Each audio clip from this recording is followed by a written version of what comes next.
Welcome to this very special episode of Hillary Topper on Air. Today, we're honored to have Kimber Bro with us, a true example of resilience and transformation. Kimber is celebrating 30 years of sobriety, a remarkable milestone that showcases her courage and determination. But that's just part of her inspiring story. Kimber is also the co owner of the renowned Heritage Boots and is now embarking on an exciting business venture. In this episode, we'll take a deep dive into Kimber's personal recovery journey from overcoming the challenges of alcoholism to building a meaningful and fulfilling professional life. She'll share the lessons she learned along the way, how sobriety has shaped her career, and her advice for others navigating a similar path. Whether you're on your own recovery journey, supporting a loved one through theirs, or simply looking for inspiration to make a positive change in your life, this conversation promises to be both heartfelt and empowering. Join us as we hear Kimber's incredible story of strength, growth, and hope. Let's get started. Okay, Kimber, welcome to the show. Hi, Hillary. Thank you so much for having me. I appreciate that introduction. It made me very emotional because it is to for someone to recognize and to know that it is a journey that in like life is not a destination, to be okay with the journey every step of the way and the just to keep climbing one step at a time and is yeah, it's very emotional for me. Where I'm at today, where I was at 30 years ago, the whole process of getting to this point and being able to actually pass that on to other people to let them know that you don't go 0 to 60 by going 0 to 60 in this type of thing. It's one mile per hour at a time that you can increase your speed, and it's yeah, it's wonderful. So thank you. Yeah, no, I'm blessed. I appreciate you being on the show and talking about your journey because I know that you will help a lot of people out there. So, can you share with us a little bit about your story, about recovery? What was some of the turning points that led you to realize that you needed help? Yeah, so I had early on in my life, I'm in my early 20s, I had a successful experience with life. I did, though, my first time I started drinking when I was 14. I stopped at 16. I suffered from some eating disorders. I started again drinking. I didn't know it was a problem because I wasn't exposed to alcoholism. My knowledge of alcoholism was the homeless, person on the street of Otis from Andy Griffith, that kind of thing. And that didn't resonate with me at that time. So I didn't think I had a problem. And then I had a really successful go of moving to Los Angeles, working for James Fonda and Richard Simmons in the fitness industry, and doing my own video. Alcohol played a part in my life, but it wasn't becoming a necessity. But as just time went on, they say with female alcoholics it progresses quicker than even with males. And by the end of all those successes, I was finding where I would start drinking at, as long as I didn't drink till 5 o'clock, and I had my like milestones that I met. I ran this many miles, I didn't have a problem. And then it just got to where everything was gone. I was living on a friend's couch. I didn't know how important a part alcohol played in my life until after I got sober. So for a lot of people wondering if they're an alcoholic, kind of the best way to know if you're an alcoholic is if when you take a drink, you can't guarantee the amount of drinks you could take. You can't stop. You go on a series of sprees. You wake up going, how did that happen? You don't even know, because all you did was I was just going to have one drink, and that's kind of the difference. Like there are the hard drinkers that can drink all night long and then go about with their normal life. But alcohol took everything away from me. My family was none too pleased. My mom was a codependent. My dad was telling her not to engage with me because his thought was, the tough love, which, I've come to experience as an Al-Anon, having lost my partner to alcoholism, the best thing you can do for an active alcoholic is say no. Mm. You can't help them get out of their alcoholism. It is a singular journey with a God or higher power of your understanding. And what I found, the 12 steps, there are a myriad of recoveries, but those things worked for me that could only help me. No one, you could love me too much and you could not love me at all, but neither one had any bearing on why I was an alcoholic. Alcoholism is a genetic thing. It isn't because someone dies or anything. It's because when I drink, I can't control the amount I drink, and I don't know where it's going to take me. So I wound up living in Malibu, though. Yes, I was living on someone's couch, but it was in Malibu. So, and I had been introduced to AA on my 30th birthday, which was January 28th, 1994. And I thought the guy was kind of an idiot, but it did resonate. And then in May, a series of events had happened, and it was one morning after a spree that I said something. I had found a job at a cafe in Malibu that I was working part-time, and I would work the breakfast shift. And this one woman kept coming in. Her name was Judith Schley. What an angel. She just kept coming in to be my customer. And then when I said to her, I said, Judith, I think I have a problem. And she didn't even let me finish. She said, oh, thank God, my friend Lori Dome has been waiting for the go ahead to give you a call. And her friend took me to my first AA meeting the next day. And Wow. I cried through the whole meeting. I couldn't even get it out because it's like it finally made sense. It finally made sense. Wow. And yeah, it was like the big book told my story without me even having one specific event in my story, except for the fact that I understood the way he drank. I understood that he didn't understand the problem. Once I understood the problem and he had a solution, that if he worked it on a daily basis, that he was able to stay sober. And it says, through the certain trials and low spots. So it does, what I loved about it is it didn't promise me that I was going to have a life beyond my wildest dreams. It promised me that I could find peace in the most difficult times of my life. And it was amazing. It was an amazing journey. The people that were in that first meeting had been people, you talk about how the world sends you signs and angels. Like they were people who had been talking to me, people who had left their cards on the table where I was working at the restaurant. People just said hi. This one girl that just tried kind of follow me around at night, make sure I got home safe, and all of them were in that meeting. And it Wow. just was like I said, my name, I said, I'm Kimber, and I'm an alcoholic, and it's just still so, it was so freeing and so healing. And the journey just began there. There were many more turning points in other avenues with eating disorders and Al-Anonisms and all the addictive things that you can find you go to when you're trying to arrange life to suit yourself again, you know. When you're so young and you realize that you have a problem, knowing now of all the things that could happen to you 30 years later, right? Like all these things, because there's so many, I mean, life is just a series of curveballs. Yes. And so, how do you get through that without turning back? Well, so I mean, gosh, I used to think I had the answer, and then Chris died from alcoholism. I used to think like I knew the direct answer. And I think what keeps me and a lot of alcoholics working the steps of AA that have chosen AA as their path is that we don't exactly know. But what I do know for me, to my core, surrendering to the fact that I knew I was an alcoholic.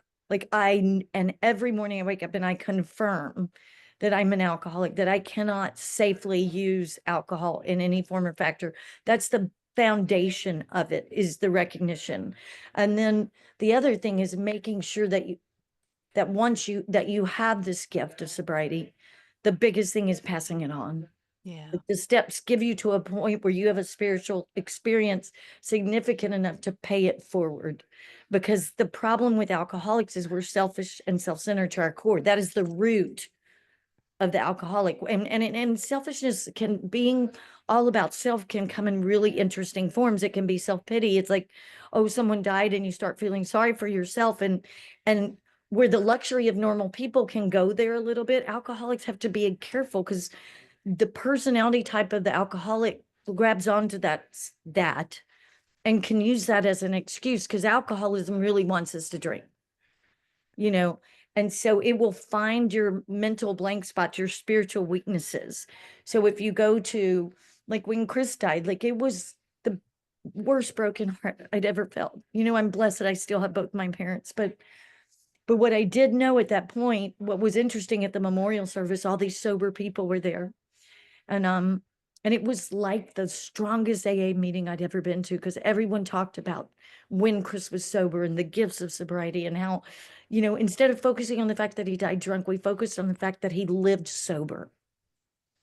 And so I think what the thing is there is no security and no one answer, but I do know, like, if I work the steps, because every day, upon awakening, you look at your day, you review your day, it tells us, and then you say, God, or whatever you believe in, this is my plans. And then you divorce it. You could please take me out of that equation. And if you could take me out of the equation, then I have a better chance. And at the end of the day, I review it, and I'm not perfect. So I review situations. I create sane and sound ideals. I ask God to bring me towards them. I try to just keep and it's not I keep my side of the road clean, but I keep my channel open, because I do believe my higher power does not want me drunk. So if I do everything I can, try to tell people I'm sorry when I mess up, because I've got a quick temper, much better since I've been sober, work on that daily to improve. I have a sane and sound ideal. I not always I don't always do the right thing. And if I'm at a grocery store and snippy to someone, I will try and find my way back to that person and say, you know what, I'm really sorry, because I'm trying to keep my channel open. The Yeah. one thing I know is I don't have a chance if I take a drink again. Wow. You know what's interesting? I'm reading a book now about, the Blue Sisters. I don't know if you've read it. No, but I'd love to And hear about it. it's about 4 sisters, and 3 of them are alcoholics. One ends up dying from a drug overdose, and they're trying to get through this. Yes. And it turns out that the father was also an alcoholic. Is it something, alcoholism, is it something that you see from your experience running in families? From my experience, yes, I'm adopted, so I don't know of that to be true in mine, but my experience is yes. It is, there's a genetic component to it. I do see that it can pass on. It doesn't pass on to everybody, but it is a family disease. It does pass down. There are genetics that do in your coding that does come with it. I have a lot of friends who have a parent that was alcoholic, or an aunt or uncle. So yes, I do believe it just runs in the genetics. So I believe you're born with it. I can see behaviors when I was a kid. My reactions to life, to problems and stuff, were very different from my brother, who's not alcoholic. He's adopted. We're not the same bloodline. But but it would be like, at that time they called me a strong-willed child. Mhm. And what's interesting is when you get to the third step, it's about turning your will and your life over to something greater than yourself. So what they labeled as strong-willed, I see it now. It lines up with alcoholism. So I was Yeah. destined from the first time I started drinking to Wow. become a full-fledged alcoholic. Now, what's amazing is that there are a lot of people getting sober before they ever take a drink at young ages, because they know they can recognize the personality type. They have recovery centers specifically, and schools set up specifically, That's great. directed Mhm. towards people that are probably prone to alcoholism, drug addiction, anything like that, so they can get them on the path and the knowledge of how to handle things without using a substance before they ever have to take a drink. And it's great, because I'm gonna get emotional, because in the big book, they say, we hope that none of you have to go to the depths that we had to. And to know that people now don't even have to go, because I don't feel like I had the rock bottom that some people do. But to know that someone doesn't even have, like, that doesn't even have to lose the 15 years that I lost drinking. Yeah. of productivity, that they can be their full self for their entire existence is to me just profound and a life altering and a game changer in the world. Well, thank you very much for sharing your story. I want to switch gears now Okay. because you are such an amazing person, and I admire you so much. So as everyone knows, I think on the internet, Heritage Boots are my favorite boot company, and everybody You knows wear that them well, thank you. I'm a huge cowboy boot girl. So can you talk to us just a little bit about Heritage Boots, like how the business got started, and also, with the high pressure of this, getting back to the sobriety, is it difficult to keep sober during some of these challenges that you have as a business owner? You know what's funny is I think the store and the atmosphere of people coming in with opportunities to be of service to every human that walks in helps me in the most stressful of times. Because there's always someone walking through that door that needs me to be a light in some form or fashion. And they may not need me to be a sober light, just a light. Everybody wants to be recognized in their day. It's the cheers. Sometimes you want to go where everybody knows your name. And I try to remember at least customers' faces, if not their name and their boot size. And that's how it gives me the opportunity to be of service to other people. So I think the store provides me an invaluable resource to make it through those hard times. Yes, it provides me the stress and the conflict and stuff that comes with owning a business and business partners and everything, just in relationships, employees. And I says, but it also provides me with the answer. I think Hmm, that's how the universe works. I mean, I love that. the founder of Heritage Boot, Jerry, Patty Ryan, were sober for years, and now Jerry's sober again, and it was interesting because that was a whole journey to accept that this was what I was gonna do. Because at the time I was just selling boots and I had taken a huge hit, in the thing and financially and everything. But for some reason, my spiritual connection directed me here. And because I thought I want to learn to work with leather. And I came in and said, I'd love to learn to make cowboy boots. He said, I'll make them, but I need a salesperson. And then when he decided to sell it and I was in the proper space, because sobriety has taught me how to be sober with money. Sobriety exists all across the board. And I was in the proper place to become a partner. And yeah, so my journey, it's funny, I don't have any plans.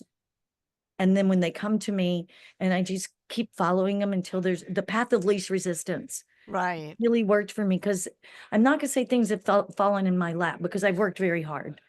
Like, yes, he asked me to be a salesperson, and I became the best salesperson. Like, every day, that was I had never been that, but I became the best salesperson. Oh, And I could definitely see that.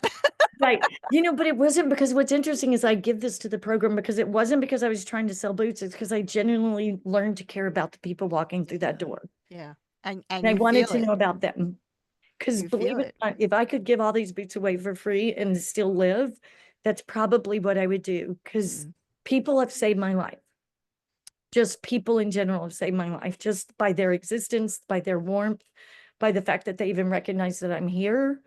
Because that was the thing, like when Chris died, I felt like at the end, nobody was even recognizing that he was alive because he had become a non-entity. He was homeless. And so yeah, so I think this is the boot store has saved my life, and the path of least resistance has worked to build it towards where it is. So it's a great resource for me, and I do not let it ever turn into a burden. So let's even shift it a little bit further. So now you're starting a new company, which I'm Yes. really excited about. I Can you know, and this has been a share? long time. It's funny because I don't move quick, but the idea came to me, several years ago. And I was thinking, because I don't ever find, pajamas that I like to wear. I'm more of a tomboy, so I like the more loungewear looking pajamas. I like the silks and the cottons. And I love Western wear. And I really thought with all the context that I was making that I was gonna go into Western wear, shirts and stuff. But the market is very flooded with that. And I thought, a lot of people now are taking loungewear out onto the street. And They are. why not make a Western influenced loungewear? And this name came to me because I remember this movie I saw called Strictly Ballroom, long time ago, Australian film. And the final scene, they're all dancing to the song Love is in the Air. And it's Mhm. such a moment. I went to see that movie 15 times. I was new in sobriety. It was like, it was so made me feel good at the end. It was at the Samuel Goldwyn Theater. And then, so the initials for that is Liita, which is Lita. And I pictured that with a lasso and everything. So that's where the name came from.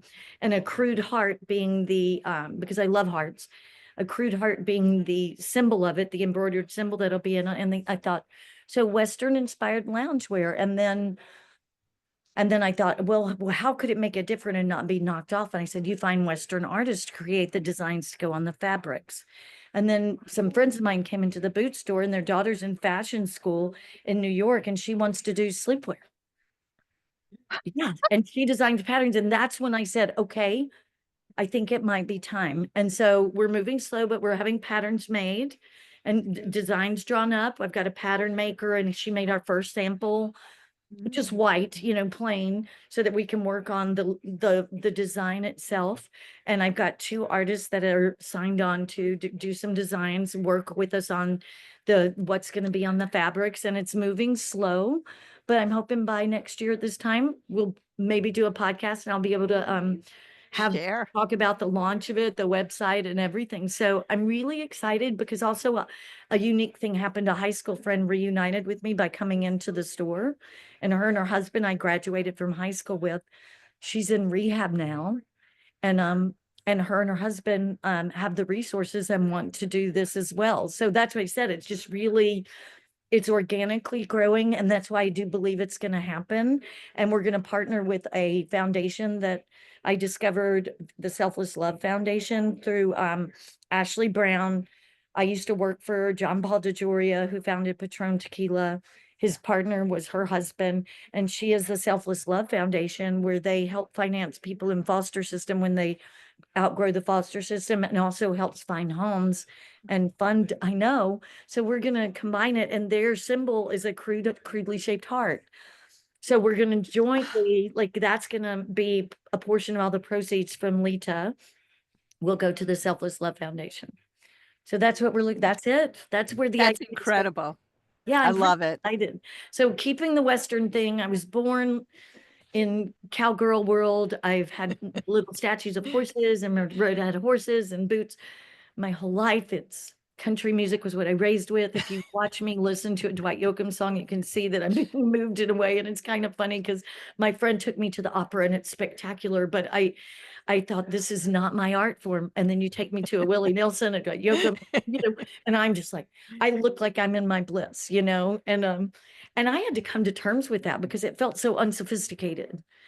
And yet it was it's who I am to my core, and I'm so grateful I know that. I'm so grateful I know that. I love that.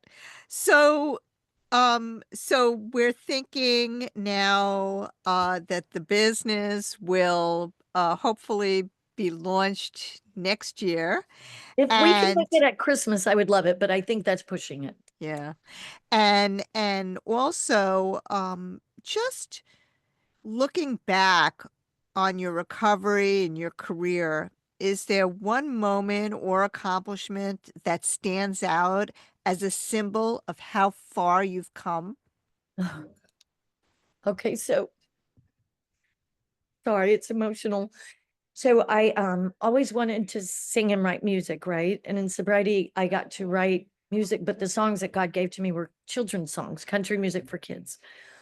And so was fortunate enough to record 2 CDs. We got to go on tour. We played at, large festivals, Wow. and we're at the CMA festival. And my brother had a son that died young, and he died of Down syndrome. Mm. There was this little Down syndrome kid standing right in front of the stage and was doing this like pick me up. And I I walked off the stage and went and picked her up and brought her up to sing while I was holding her. And I couldn't say a word. And I looked at my band and they knew right then. They picked it up. And her and I just held her and danced with her during the song. And it was It was full circle. That is full circle. Wow. As I was like, because it's funny, and my dad took me aside and said, because I didn't make a lot of money doing children's music and I didn't become some super famous star. And I really thought I needed that to be okay for so long. And my dad took me aside. My dad was a principal and he's still alive. And pray for him. He is in the hospital right now, but he's doing good. But he said, I could not be more proud of your accomplishments. And he said, it has nothing Oh, to do with money. He said, I knew you wouldn't be a school teacher or a principal like me. He said, you had a different personality. He said, but this and your songs are so uplifting for these children. And he said, I could not be more proud of you. that's just beautiful. It, That is wow. I know, right? I mean, you've accomplished so much in your career and in your personal life, and you're so inspiring. And I just really want to thank you so much for sharing your wisdom, sharing your story. I know this will help so many people out there. Could you give us more information on how people can get in touch with you, can buy boots at Heritage Boots, can potentially be on your mailing list of the new company? Well, absolutely. So, you can always reach out to me to kimber@heritageboot.com. That is the best email to reach me at. So that's a good one. If you need resources in recovery, I'm not afraid to give y'all my phone number, Hillary. If you think that's a good idea, I can let people. Sure, why My not? Yeah, my phone number is 310-291-5982. And I mean, just reach out to me there. If you're in recovery, if you have questions about recovery, if you have questions about boots, I feel fortunate to have lots of people in my life, but I always welcome new ones. I just discovered who my natural father was, and I have this whole family I didn't know about that have opened their arms to me, which is also a moving and Amazing. heavy in a good way experience. So I just welcome. I want a big life and I get a chance to have it. I didn't have kids. I'm not married, but my big life is people. So please, y'all reach out to me. I'm a great resource. And I just want to hear everybody's story. I used to be a storyteller with my songs, and I love stories. I need to hear people's stories that it moves me. And it also gives me faith in humans. Thank you so much. You're welcome. Thank you, Hillary. I adore you. This is like so moving, this whole experience. Thank you.